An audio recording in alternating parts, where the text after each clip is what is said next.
ஆணவ மலம் இறைவனை ஏன் பற்றாது என்று போன கேள்வியில் சிந்தித்தோம். இன்று அதற்கு ஒரு உவமையை கூறி விளக்கப் போகிறோம்.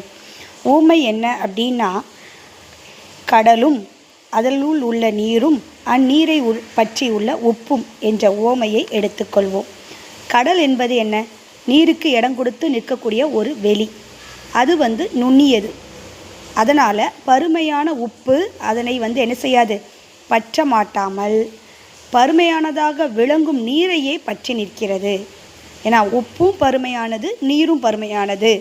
அப்போ பருமையும் தான் பற்றுமே தவிர நுண்ணியதை போய் பருமை என்ன செய்ய முடியாது, பற்ற முடியாது.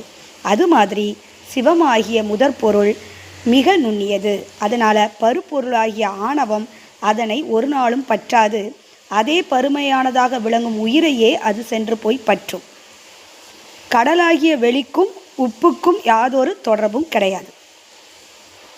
அதுபோல சிவத்திற்கும் அறியாமைக்கும் யாதொரு தொடர்பும் கிடையாது என்பது இதனால் விளங்கும். இடையில் உள்ள நீருக்கு கடலோடு தொடர்புண்டு, உப்போடும் தொடர்புண்டு. அதுபோல இடைப்பட்டதாகிய உயிருக்கு சிவத்தோடும் தொடர்புண்டு, அறியாமையோடும் தொடர்புண்டு.